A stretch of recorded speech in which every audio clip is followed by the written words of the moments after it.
더마카와 함께 시선 집중의 문을 열겠습니다. 어서 오세요. 네, 안녕하세요. 더마카입니다. 아지매 님이 오늘 진짜 춥습니다. 제가 울산에 살면서 제일 춥게 느껴지네요. 모두들 감기 조심하세요. 라고 인사해 주셨습니다. 네. 그린님, 날씨가 바람이 너무 많이 붑니다. 약하신 분들 바람에 날아갈까 봐 걱정되네요. 조심들 하세요. 예. 두꺼운 외투 입으세요. 제이비는 안전하다. 두 다리가 튼튼하니까. 네.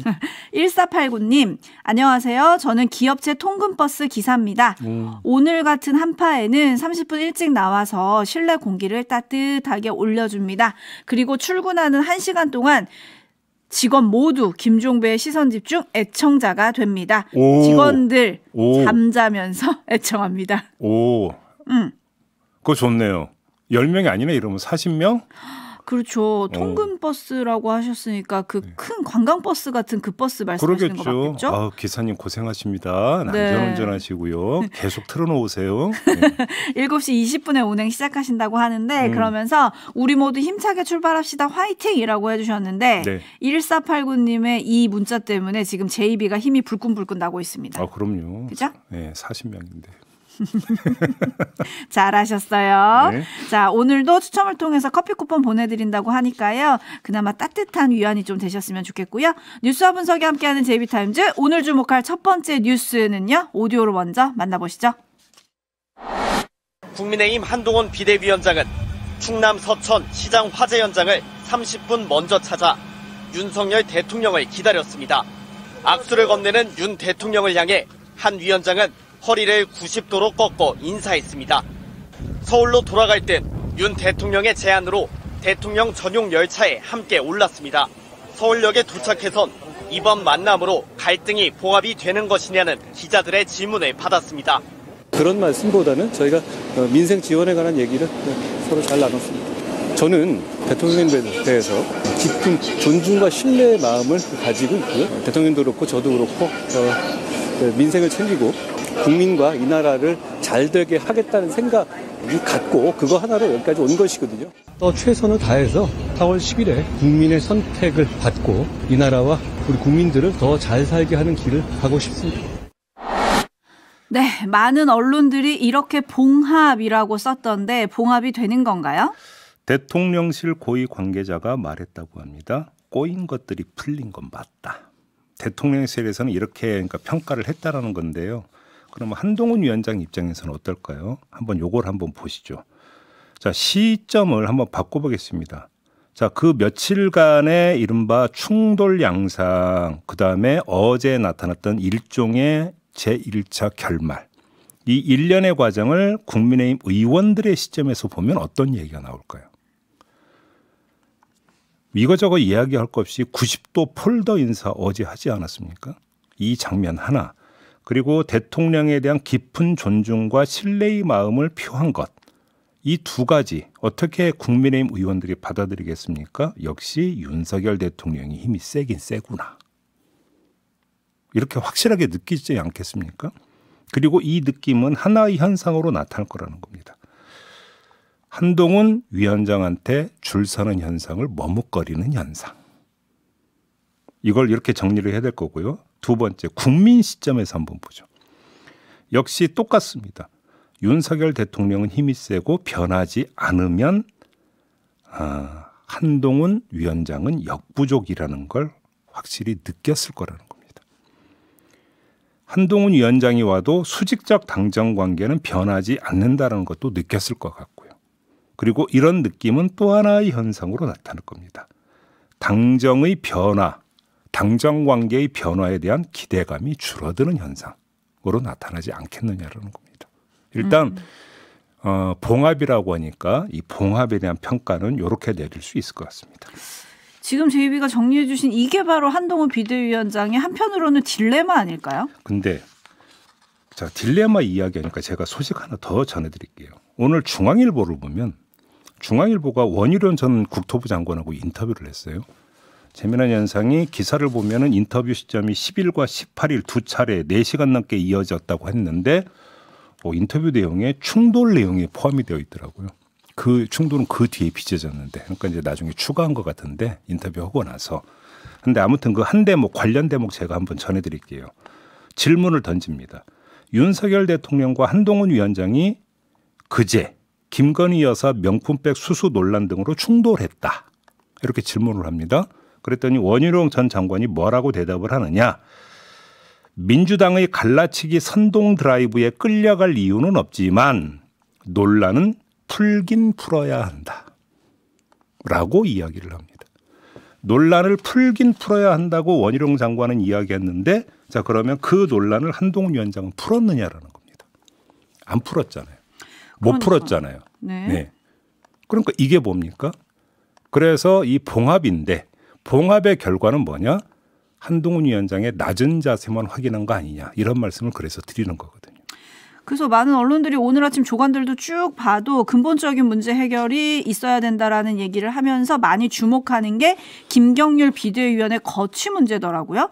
이게 또 왜 중요하냐면 어제 대통령실 고위 관계자가 이런 얘기를 또 했어요. 대통령과 한 위원장의 직접 소통을 위한 여건 조성을 막 시작한 거라며 갈등 봉합까지는 시간이 더 필요하다 이런 설명을 했다는 거예요. 네. 거기에 가장 주요한 요인으로 김경률 비대위원의 거취 정리가 필요하다. 이런 입장도 지금 대통령실이 일단 뭐 물밑으로 전한 거 아니냐 이런 얘기들이 나오고 있는데 김경률 비대위원은 어제 저녁 한겨레와의 통화에서 사퇴 뜻이 없다. 그리고 김건희 여사가 명품 가방 수수한 것에 대해서도 설명을 하고 입장을 밝혀야 한다는 생각이 그대로다. 이렇게 얘기를 했거든요. 네. 이거 어떻게 해야 됩니까? 자, 여기서 한번 이걸 보죠.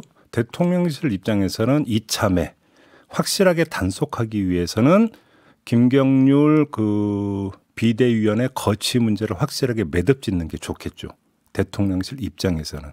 그럼으로써 힘의 우위 관계가 어디에 있는지를 더 확실하게 보여줄 필요도 있겠죠.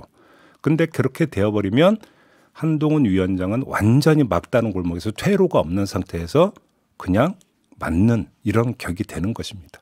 그래서 어차피 그 며칠간의 과정에서 대통령의 우위가 이미 확인이 됐기 때문에 일정하게 한동훈 위원장의 면을 세워주는 것으로 그냥 갈 거냐 아니면 더 확실하게 단속할 것이냐 이 문제만 남아있다라는 것이고 거기서 김경률 위원의 입장은 사실은 그렇게 중요하지 않다. 중요한 건 비대위원의 어떤 자리를 보전을 한다 하더라도 김건희 여사 문제를 거론하지 않는다면 제가 볼 때는 한동훈 위원장의 면을 세워주면서 대충 타협하는 카드가 될 수가 있다라는 것이고 근데 계속 김경률 비대위원이 그 문제를 계속 제기한다면 그때는 이야기가 또 달라지는 것이 되겠죠. 따라서 그거는 한동훈 위원장과 김경률 비대위원 사이에서 김건희 여사 리스크 문제를 어떻게 둘이 조율하느냐 이 문제에 달려있다고 봐도 될 것 같습니다. 네.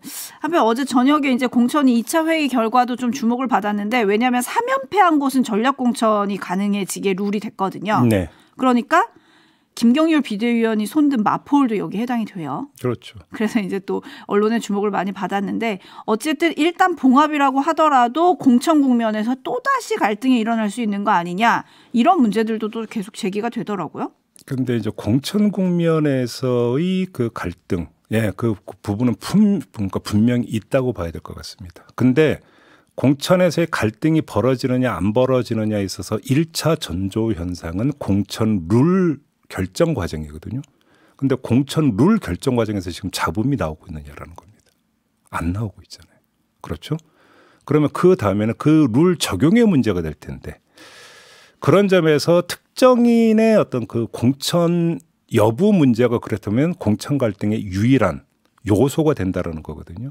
이 부분이. 근데 그게 그렇게 공개적으로 표출이 될까는 좀 한번 지켜볼 필요는 있다. 어허.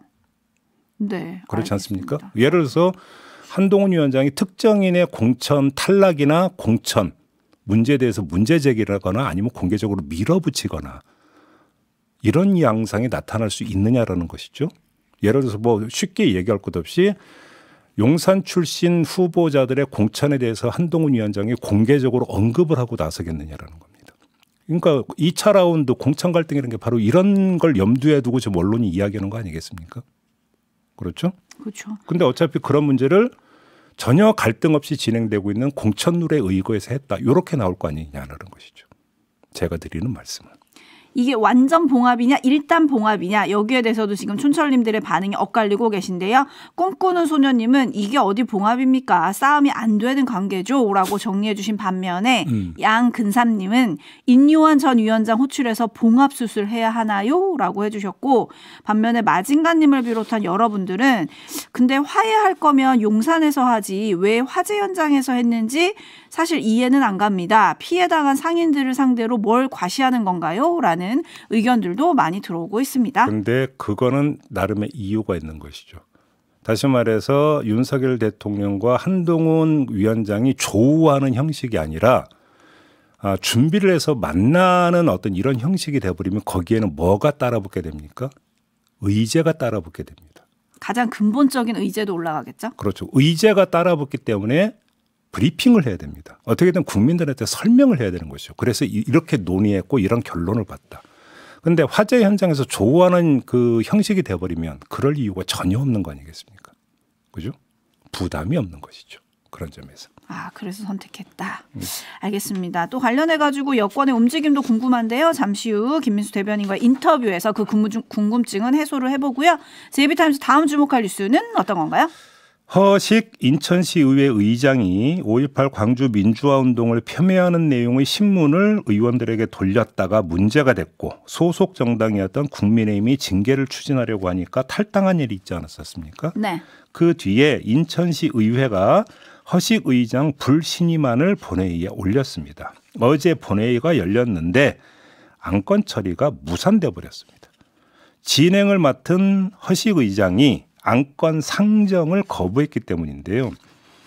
허 의장은 신상 발언을 통해서 지방자치법상 지방의회 의장에 대한 불신임 의결은 의장이 법령을 위반하거나 정당한 사유 없이 직무를 수행하지 않아야 하는데 저는 그런 사실이 없습니다라고 주장을 한 겁니다. 이 말이 맞는지를 좀 따져봐야 되는데 그 전에 허식 인천시의회 의장이 5.18 민주화운동을 어떻게 폄훼했냐 이런 내용도 좀 잊으셨을까 봐 제가 상기시켜드리면 5.18은 DJ 세력과 북한이 주도한 내란이다 이런 주장을 담은 신문을 돌렸어요. 그리고 논란이 되자 아까 JB가 얘기한 대로 탈당을 했는데 이후에 시의원들의 단체 대화방에 5.18은 북한의 국가 전복 변란이었다. 이런 기사를 또 공유를 하기도 했거든요. 네. 여튼 이 의장이 하는 말이 지금 맞는 겁니까? 맞고 안 맞고 전에 먼저 따질 문제가 있는데요. 자신의 불신임안을 처리하는 회의를 자기가 진행한다라는 이 시츄에이션을 어떻게 볼 것이냐라는 문제입니다. 이게 제대로 된 그림입니까? 아니 이건 누가 봐도 이해 충돌에 해당할 수 있는 거 아닙니까? 그러면 당연히 본인이 진행을 회피했어야 되는 거 아닌가요? 그게 맞는 거 아닙니까? 불신임 사유가 성립되니 안 되냐 하는 문제는 그다음 문제라는 겁니다. 이게. 오히려 그러니까 근본적인 문제이자 문제의 첫 출발은 여기에 있다고 그러니까 봐야 될 것 같고요. 아무튼 국민의힘과 민주당 의원들이 오늘 본회의를 열어서 불신임안을 다시 상정한다고 하는데 또다시 허식 의장이 의사봉을 쥐고 흔들지. 이걸 봐야 되는데 만약에 그렇다면 그 결과는 또 뻔한 거 아니겠습니까? 응? 그러니까요. 사상 초유의 불신임 셀프 거부 이렇게 뉴스를 많이 탔는데 허 의장은 불신임안이 가결되면 가처분 소송을 내겠다 이런 얘기도 또 했습니다. 그리고 며칠 전에는 사퇴 요구에 대해서 이렇게 얘기를 했는데요. 잠깐 들어보시죠. 탄핵 사유가 미비약한 박근혜 대통령을 자당 소속 의원들이 앞장서서 정치적으로 탄핵한 사건처럼 금세 후회할 불행한 제2의 탄핵 사태로 비화될 것이. 지금 본인을 누구에게 비유하고 있는 건가요? 한마디 해야 되는 겁니까? 하세요. 별로 하고 싶지가 않습니다. 네, 오늘 어떻게 되는지 시선 집중하겠습니다. JB타임즈 다음 주목할 뉴스는요? 2021년부터 매년 4월 16일에 대전 현충원에서 세월호 참사 추모 행사가 진행되어 왔었습니다. 오광영 전 대전시 의원이 2020년 5월에 대전시 4.16 세월호 참사 희생자 추모 및 안전사회를 위한 조례안을 대표 발의해서 통과시킨 데 따른 것인데 대전시가 매년 행사 보조금을 지원을 해왔어요. 그런데 올해 관련 예산을 전액 삭감하고 지원을 끊어버렸습니다. 여기에다가 사례가 하나 더 있는데요. 지역 시민단체인 성서대전이 다음 달 17일 12구 이태원 참사 유족을 위로하는 노래 공연을 진행하기 위해서 지난 4일에 대전사회혁신센터의 시민대관 공간인 커먼스필드 대전 내 모두의 공간 대관을 신청한 일이 있었습니다. 하지만 대전사회혁신센터가 지난 11일 성서대전 측에 대관을 해줄 수 없다고 통보를 했다고 합니다. 왜요? 세월호 관련해서는 기존에 진행해왔던 안전 관련 캠페인과 안전교육 등의 세월호를 포함한 대형 참사 등에 대한 대응 교육 내용을 추가할 것이다 이렇게 해명을 했고요. 이태원 관련해서는 행사 내용이 민감한 부분과 오해의 소지가 있어서다 이렇게 설명을 했다고 하는데 짧게 말씀드리겠습니다. 참사를 기억하는 것만큼 확실한 안전교육은 없다. 이 점 강조하고요. 참사 유족을 위로하는 건 인지상정이고 인지상정은 보편정서의 다른 이름인데 뭐가 민감하냐 도대체 이렇게 반문을 던지겠습니다. 그러니까요. 민감한 부분과 오해의 소지가 뭘지 궁금하네요. 네. JB타임즈 다음 주목할 뉴스는 어떤 겁니까? 정부가 그제 열린 민생토론회에서 대형마트 의무 휴업제를 폐지하겠다고 밝힌 바 있지 않습니까? 그러자 소상공인 연합회 출신 최승재 의원이 어제 기자회견을 가졌는데요. 이렇게 주장했습니다. 들어보시죠. 대법원과 헌법재판소에서도 명백히 인정한 사안을 이제 와서 손바닥 뒤집기처럼 뒤집고 일방적으로 대형마트들의 수건사업 해결에만 손을 들어준 것은 심히 부당한 처사임을 지적하지 않을 수 없습니다. 소상공인 자영업자 살리기를 1호 공약으로 내걸었던 윤석열 정부의 기대를 걸었던 전국 700만 소상공인들의 분노와 원망이 폭주하고 있습니다. 네, 다른 사람도 아니고 여당 소속 의원이 공개적으로 반대하고 나선 것인데 이 논란에 짚을 점이 하나가 더 있습니다. 이 폐지안을 내놓기까지 충분한 수기의 과정을 정부 안에서조차 거쳤느냐라고 하는 것들을 물어야 되는데요. 과거로 돌아가 보겠습니다. 여러분들이 기억하실 텐데 윤석열 정부는 출범 직후 국민 제안 10개를 온라인 투표에 붙인 적이 있었습니다. 그 결과 1위로 집계된 게 바로 대형마트 의무 휴업제 폐지안이었는데 그럼에도 불구하고 이 투표를 없던 일로 했습니다. 해외의 동일 IP에서 여러 차례 투표를 반복하는 어뷰징 현상이 나타났다는 걸 이유로 댔거든요. 그러면서 관련 부처로 넘긴다 이렇게 발표를 했었는데 관련 부처 중에 한 곳이 중소벤처기업부입니다. 중소벤처기업부의 이영 당시 장관이 그로부터 한 달 뒤인 2022년 9월 5일에 KBS 라디오 최강시사에 나가서 이렇게 말한 적이 있거든요. 잠깐만 들어보시죠. 이렇게 투표 형식과 같은 방식으로 대형마트 의무휴업 폐지를 접근하는 것은 바람직하지 않다라는 생각은 분명히 갖고 있습니다. 그리고 설령 이 부분을 논의한다 하더라도 이해관계자 간의 충분한 의견 수렴을 거치는 과정이 반드시 필요하고요. 그 과정에서 소상공인 분들과 어떻게 상생적으로 함께 살아갈 수 있는지에 대한 현명한 답도 나와야 된다고 생각합니다. 그때 중기부 입장은 이런 것이었습니다. 정부 안에서도 이견이 있었다는 거잖아요. 그러면 정부 안에 이견이 충분히 조정이 됐고 토론이 됐고 수기가 됐느냐를 지금 따져봐야 되는데 그 뒤에 기사가 별로 없어요. 그러니까 국무조정실 규제심판회의를 열어서 이 문제를 1호 안건으로 논의하려다가 무기한 연기했다. 이런 기사는 있더라고요. 그러면 그 다음에 어떤 컨센서스를 거쳐서 의무휴업제를 폐지하기로 정부가 방침을 정했는지 그 결론 도출의 과정이 지금 나와야 되는 거 아닙니까? 이거 찾기가 힘들다라는 겁니다. 그러면 이것이 어떻게 갑자기 툭 튀어나와서 민생 토론회에서 바로 일방적으로 발표까지 됐느냐. 이 과정에 대한 복귀가 반드시 있어야 된다는 것입니다. 이게 있어야 총선용 아니냐라고 하는 의혹을 털어버릴 수 있다는 거 아니겠습니까? 이 점에 대한 검증이 필요하다. 절차적인 측면에 있어서도 한번 검증할 부분이 있다. 이 점도 함께 말씀을 드리겠습니다. 네. 마무리하죠. 더마카 수고하셨습니다. 고맙습니다.